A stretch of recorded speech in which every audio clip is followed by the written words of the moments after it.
On pense souvent que de se reposer, c'est rien faire. C'est être écrasé sur le divan, browser sur ton phone, écouter la télé, rien faire.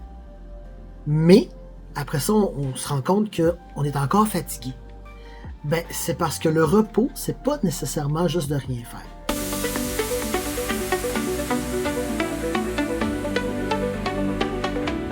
Bonjour tout le monde et re-bienvenue sur la chaîne de Bien-être neuroatypique. Mon nom est Vincent, je suis un intervenant psychosocial neurodivergent et sur ma chaîne, on parle de neurodivergence et de santé mentale.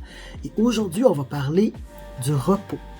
On en a parlé un petit peu dans ma vidéo sur le self-care, mais là on va y aller vraiment plus en profondeur sur le repos et les 6 types de repos pour les 6 types de fatigue. On a souvent tendance à penser que quand on est fatigué, il faut juste soit rien faire sur le divan ou aller se coucher et dormir beaucoup. Mais souvent, on va se rendre compte que le lendemain, on est encore fatigué ou on a un petit peu plus d'énergie, mais elle se draine quand même assez vite.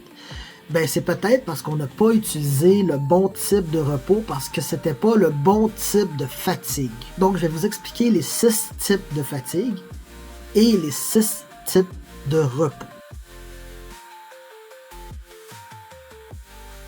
On va commencer par la fatigue physique. Ça, c'est quand tes muscles sont fatigués, quand tu sens ton corps qui est fatigué, que tu manques d'énergie corporelle. Ça, c'est vraiment la fatigue physique.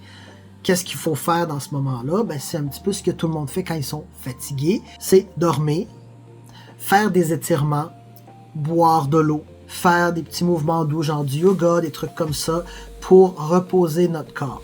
Fait que cela est assez basic. Tu es physiquement fatigué, tu reposes ton physique en dormant, en étant hydraté, en mangeant bien, en étant relax justement. Il y a ensuite la fatigue mentale. Ça, c'est quand tu as une surcharge mentale qui devient fatigante. Quand tu gères beaucoup de stress, quand tu as beaucoup de responsabilités, quand il faut que tu penses à beaucoup de choses tout au long de ta journée. Ce qui est important à faire quand on est fatigué mentalement, c'est justement prendre un moment où il n'y a pas de responsabilité, où tu n'as à penser à rien autre que toi-même. C'est pour ça aussi que quand les personnes veulent se reposer, puis prendre une pause, puis écouter la télé, mais garde en tête, en arrière, de « Ah, je devrais être en train de faire des devoirs. Ah, mais je devrais être en train de finir ce projet-là. Ah, mais je devrais être en train de faire autre chose. » Ça fonctionne pas.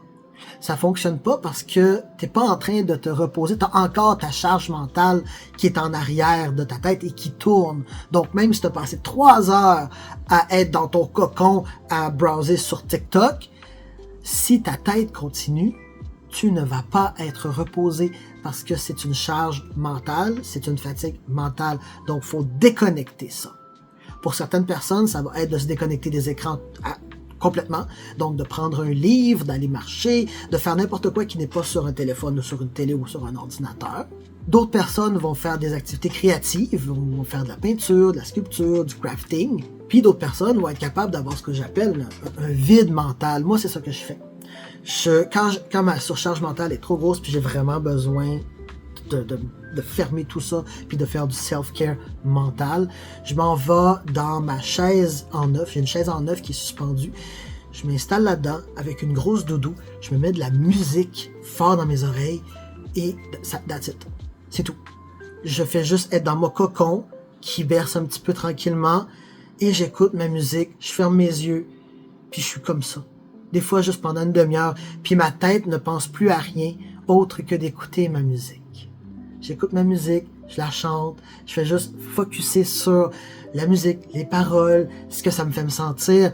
Puis des fois, c'est juste une demi-heure et c'est suffisant parce que j'ai fait un vide mental. Il y a aussi un type de fatigue qui est une fatigue émotionnelle. Quand tu es dans une situation où tu as trop d'émotions à gérer, ou est-ce que tu as une surcharge émotionnelle, pour une personne autiste, ça peut être comme l'étape avant un shutdown ou un meltdown. Quand tu as vraiment trop d'émotions à gérer, puis tu sais pas où te pitcher, tu sais pas par où commencer. Comment on se recharge? C'est quoi le self-care ou le repos émotionnel? Ben, ça peut passer par le journaling, écrire comment on se sent sans filtre, sans même se relire des fois. Ça peut être aussi parler à quelqu'un de confiance, parler de nos émotions, les sortir, parce que s'ils sont toutes là, ils prennent trop de place dans notre corps, il faut les sortir. Donc, parler à quelqu'un de confiance et exprimer nos émotions. C'est comme ça qu'on va aider à faire un repos émotionnel, au moins diminuer la surcharge, c'est en exprimant nos émotions. Ça peut passer aussi par le côté créatif. Sors une peinture ou quelque chose, puis pitch la peinture si t'es fâché. Exprime tes émotions. Il faut les faire sortir. Des fois, on ne sait pas par où les faire sortir, puis certaines personnes vont les faire sortir physiquement. Des fois, on va aller courir pour faire sortir notre stress, par exemple, ou notre colère. Peu importe, mais l'important, c'est de la faire sortir. S'il y en a trop que c'est difficile à gérer, parle-en, écris quelque chose que tu peux soit brûler ou pas relire après, ou la relire après, peu importe, mais il faut que ça sorte. En gros, il faut que ça sorte. Donc, si par exemple, tu as une surcharge émotionnelle, puis tu fais comme, je vais aller écouter quelque chose à la TV, ça va me relaxer. Non, parce que c'est pas le bon repos pour le bon type de fatigue. Il y a aussi, pour plusieurs personnes autistes, la fatigue sensorielle. Quand il y a trop de bruit, quand il y a trop de lumière, quand il y a trop de stimulation sensorielle. Ça peut devenir très difficile à gérer, ça peut vraiment nous drainer, nous fatiguer. Donc, qu'est-ce qu'il faut faire avec ça? Ben, c'est couper tout, en fait. Mettre, par exemple, des coquilles anti-bruit, puis fermer les lumières et se mettre dans un état où est-ce qu'il y a très, très, très peu de stimulation sensorielle. Faire un moment de vide. Pour certaines personnes, ça va passer par la musique. Pour d'autres personnes, ça va passer par le silence. Mais s'il y a une surcharge sensorielle, ben, c'est important de diminuer tout ça pour prendre une pause, pour se reposer. Il y a la fatigue sociale aussi. Quand il y a trop d'interactions sociales puis qu'il y a une surcharge sociale, ben là, vous allez comprendre un petit peu que la façon de se reposer de ça, c'est avec du me time, en étant seul avec soi-même, sans obligation sociale, pas parler à personne, juste être toi, avec toi, aussi simple que ça. La dernière forme de fatigue, on y aurait pas pensé, puis je la connaissais pas non plus avant d'avoir fait cette recherche-là. C'est la fatigue existentielle.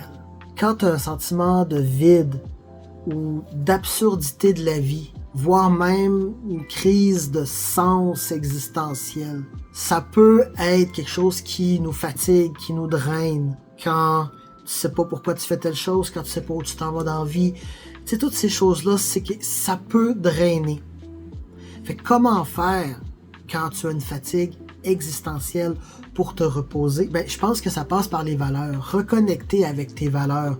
Voir c'est quoi tes valeurs, c'est quoi ton but de vie, par exemple, si tu en as un, et voir si tes actions au quotidien sont alignées vers ça. Sinon, faire un changement. Ça peut aussi aider d'avoir des conversations profondes avec quelqu'un sur le sens de la vie, juste pour exprimer, puis peut-être voir les choses d'une façon différente. Ça peut aussi passer par faire des activités inspirantes, des choses qui font du sens dans ta vie, justement. Peut-être une étape de plus vers un but, un rêve ou la reprise d'une valeur. Dans le fond, c'est de reconnecter avec ce qui est important pour toi quand, justement, ta vie fait moins de sens. Ça, c'est les 6 types de fatigue. Donc, c'est sûr que si tu essaies de dormir pour une fatigue existentielle, ça va pas fonctionner. C'est pour ça que c'est important de savoir les 6 types de fatigue et les 6 types donc de repos pour que vous utilisez le bon repos pour la bonne fatigue pour que ça fonctionne. C'est sûr que là, moi, j'ai dit des exemples. Chaque personne est libre de créer ses propres routines repos, dépendamment de qui vous êtes, de ce que vous aimez et de ce qui fonctionne avec vous. Mais déjà savoir que c'est compartimenté en 6, ben ça va vous aider justement à faire comme, ok, ben ça n'a pas fonctionné, c'est peut-être pas le bon type de repos, je vais essayer telle chose, ça a fonctionné un petit peu, ben je vais peut-être aller dans cette direction-là. Il y a des choses qui fonctionnent pas, j'en ai dit un petit peu tantôt, si tu prends une pause, mais que ça reste toujours en arrière de ta tête, ce n'est pas une pause. Un repos, c'est fait sans culpabilité, sans responsabilité, juste toi et quelque chose qui te fait du bien. Si tu vois un pattern dans ta fatigue, c'est aussi une bonne idée de planifier des moments de pause sans culpabilité, avant justement que tu arrives à une grosse fatigue. Si par exemple tu as une fatigue sociale plutôt élevée, ben va pas voir 2-3 personnes la même semaine. tu vas planifier tes choses en disant, OK, je vois une personne cette semaine, une personne l'autre semaine, puis s'il y a quelque chose d'autre qui arrive, tu fais comme, non, je peux pas la prendre cette semaine, ça va être l'autre fois. Il faut que tu apprennes vraiment qui tu es, c'est quoi tes thresholds de fatigue pour pouvoir mettre tes pauses et planifier ta semaine et tes journées en conséquence de ne pas crasher. Fait que ça fait un petit peu le tour pour ça. Dans le fond, ce qui est à se souvenir, c'est que si tu as une fatigue, que tu te reposes d'une façon X et que ça ne fonctionne pas, c'est parce que soit que c'est pas le bon type de repos, ou que ton repos est encore pris de ta surcharge.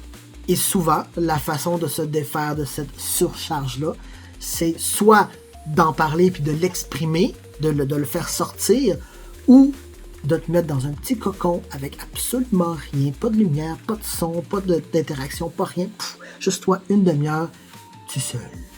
Souvent, ces deux choses-là peuvent être une bonne façon de commencer une découverte de qui vous êtes par rapport au repos et à la surcharge. J'espère que vous avez aimé. Moi, en tout cas, j'ai adoré faire cette recherche-là parce que même moi, ça m'a ouvert les yeux sur des choses que, c'est pour ça que telle chose, je la connaissais pas celle-là. Moi, j'ai trouvé ça super intéressant. Donc, si vous avez des commentaires, des questions, laissez-le moi savoir. Je vous rappelle, comme toujours, que si vous aimez ce que je fais, l'interaction que vous avez avec mes vidéos dit à YouTube que d'autres personnes devraient voir ces vidéos-là. Donc, j'apprécie énormément. Et je vous revois la semaine prochaine pour une autre vidéo. Bye!